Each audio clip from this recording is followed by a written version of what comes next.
വസുദൈവ കുടുംബകം എന്ന നമ്മുടെ യൂട്യൂബ് ചാനലിലേക്ക് എല്ലാവർക്കും സ്വാഗതം. നമ്മുടെ ഒരു പുതിയ വീഡിയോ കോട്ടയം ജില്ലയിലെ നാലമ്പല ദർശനത്തിനായി പോവുകയാണ്.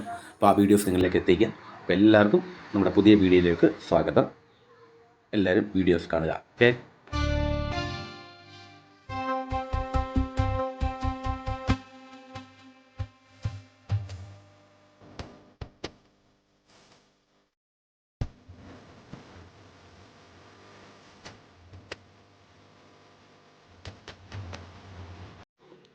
രാവിലെ അവിടെ നിന്ന് ഇറങ്ങിയപ്പോൾ മുതൽ നല്ല മഴയാണ്. അപ്പം നമ്മൾ ഏകദേശം രാമപുരം ശ്രീരാമ ക്ഷേത്രത്തിൻ്റെ ഭാഗത്തേക്ക് എത്തിയിരിക്കുകയാണ്.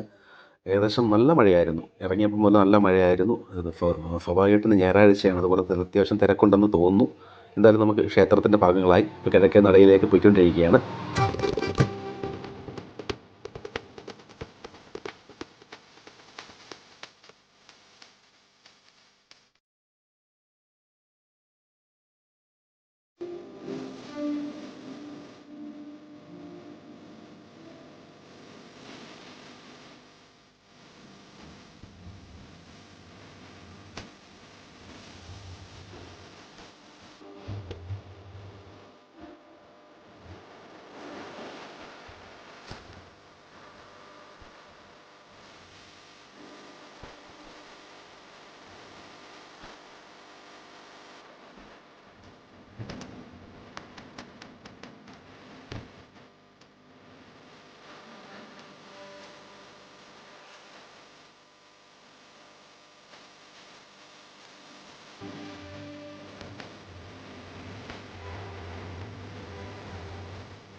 ഇതാണ് ശരിക്കും നമ്മുടെ രാമപുരം ശ്രീരാമസ്വാമി ക്ഷേത്രത്തിലേക്കുള്ള പ്രധാന കവാടം.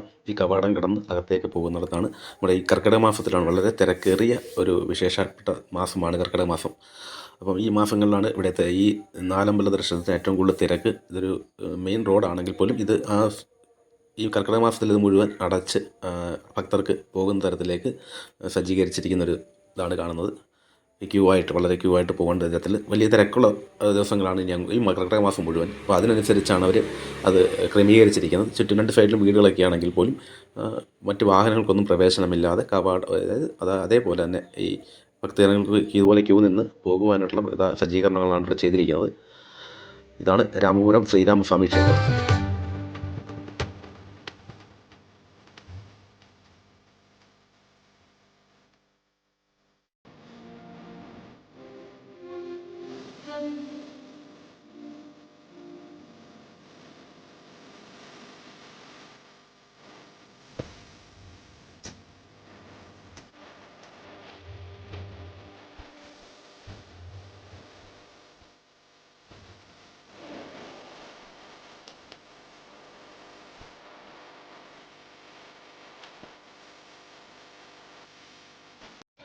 കോട്ടയം ജില്ലയിലെ മീനച്ചിൽ താലൂക്കിൽ രാമപുരം ഗ്രാമത്തിൽ സ്ഥിതി ചെയ്യുന്ന വളരെ പ്രസിദ്ധമായ ഒരു ക്ഷേത്രമാണ് രാമപുരം ശ്രീരാമസ്വാമി ക്ഷേത്രം.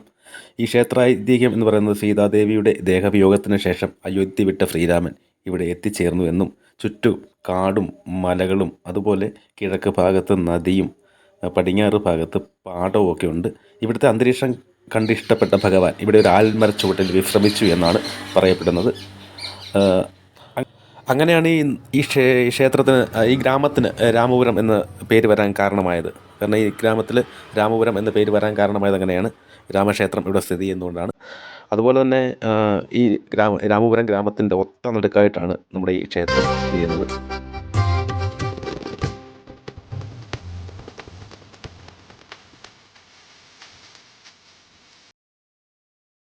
അങ്ങനെ ശ്രീരാമസ്വാമി ഇവിടെ സാന്നിധ്യം ഉറപ്പിച്ചതിന് ശേഷം തൻ്റെ അനുജന്മാർ ഭരതനും ലക്ഷ്മണനും ശത്രുഘ്നനും സ്വാമിയെ തിരക്കി ഒരുപാട് നാളുകൾക്ക് ശേഷം ശ്രീരാമസ്വാമിയെ തിരക്കി ഇവിടെ വരികയും അപ്പോൾ ജ്യേഷ്ഠനോടൊപ്പം ഞങ്ങൾക്കും ഇവിടെ വസിക്കണമെന്ന് പറഞ്ഞപ്പോൾ നിങ്ങൾക്ക് ഇഷ്ടമുള്ള സ്ഥലങ്ങൾ തിരഞ്ഞെടുത്തുകൊള്ളൂ എന്ന് ശ്രീരാമസ്വാമി പറഞ്ഞതിന് ശേഷം ലക്ഷ്മണൻ കൂടപ്പുലത്തും ഭരതൻ അമനകരയിലും ശത്രുഘ്നൻ മേദിനിയിലും തങ്ങളുടെ അവിടെ വാസമുറപ്പിച്ചു.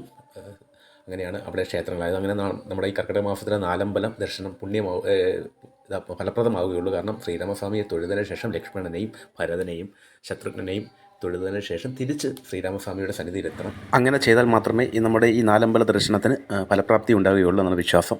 അപ്പം അടുത്ത വീഡിയോയിൽ മറ്റ് ക്ഷേത്രങ്ങളുടെ ഭാഗങ്ങൾ ഉൾപ്പെടുത്താം. എൻ്റെ വീഡിയോസ് ഇഷ്ടമായെങ്കിൽ നിങ്ങളത് ഷെയർ ചെയ്യുക. അതുപോലെ നമ്മുടെ ചാനൽ സബ്സ്ക്രൈബ് ചെയ്യുക, ലൈക്ക് ചെയ്യുക. ഓക്കെ.